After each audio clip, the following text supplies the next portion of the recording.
Issue, हाँ। वो जरा 500 रुपए देना, बाइक में पेट्रोल डलवाना है।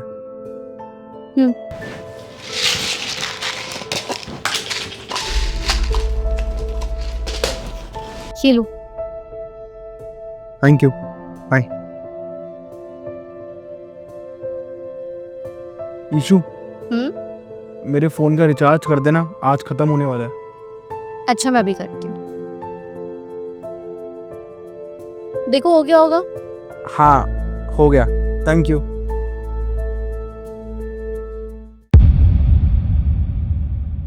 चल भाई, चाय पीने चल रहे हैं, चल। अच्छा सुन, अरे यार मैं अपना वॉलेट ऑफिस में भूल गया। तेरे पे कैश तो है ना?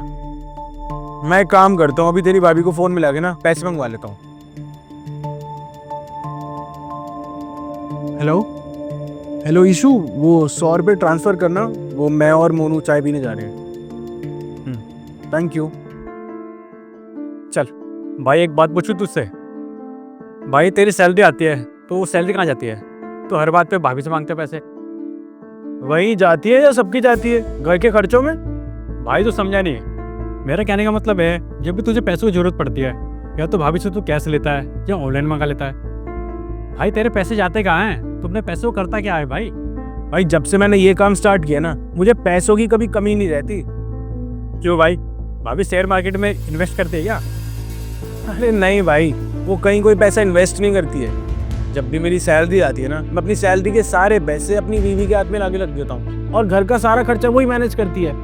रुक, मैं तुझे समझाता हूँ। हमेशा क्या होता है, क्या हो गया, इतने परेशान क्यों हो? यार अच्छी खासी सैलरी है, अच्छा अमाउंट आता है, लेकिन मंथ के एंड में आते आते पता नहीं क्या हो जाता है, पैसे ही नहीं बचते। बस इतनी सी बात? तुम्हें इतनी सी बात लग रही है?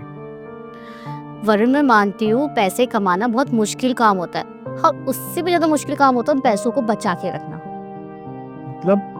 मतलब ये है कि तुम सारे खर्चों का हिसाब रखते हो? हाँ, अपने सारे पैसों का हिसाब रखता हूँ। देख, एक एक रुपए का हिसाब लिखा हुआ है मैंने। रहने दो, मुझे अच्छे से पता है तुम्हें ये बड़े बड़े खर्चे अच्छे से याद रहते हो जो तुम लिख भी देते हो। क्या तुम्हें अपने वो छोटे खर्चे याद रहते हैं जो तुम कभी लिख भी नहीं पाते हो? तो क्या करूं मैडम, आप ही बता दो। देखो, मेरे पास एक आइडिया है। नेक्स्ट मंथ जो सैलरी आएगी ना, वो तुम मेरे हाथ में दे देना। फिर देखना, मैं तुम्हें घर चला के भी दिखाऊंगी और पैसे सेव करके भी दिखाऊंगी। अच्छा, मुझसे तो होता नहीं है, तुम करके दिखाओगी?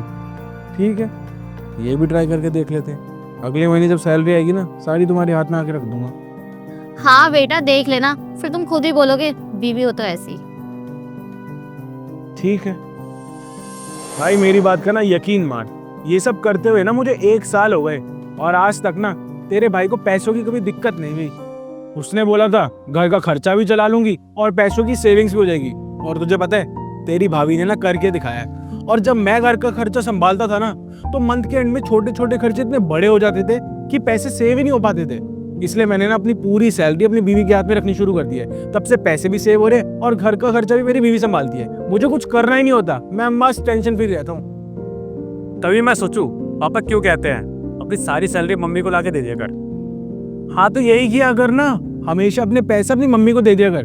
तुझे पता है, और देना घर की ताकत होती है, और यही लक्ष्मी होती है। अगर तू पैसे उनको दे देगा ना, तो देखियो तेरे पैसों में कैसी बरकत बढ़ेगी।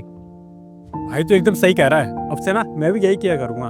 अरे बहुत सही भाई, मैं तो कहता हूँ हर इंसान को ना अपनी सैलरी या तो अपनी माँ को या अपनी बीवी को दे देनी चाहिए। उसके बाद ना पैसों की कभी कमी नहीं होगी। मानता हूँ 1-2 महीना थोड़ा ऑकवर्ड लगेगा, और उसके बाद ना सब बढ़िया हो जाएगा। हाँ भाई सही बोल रहा है, चला चाय पीने चलते हैं, चल।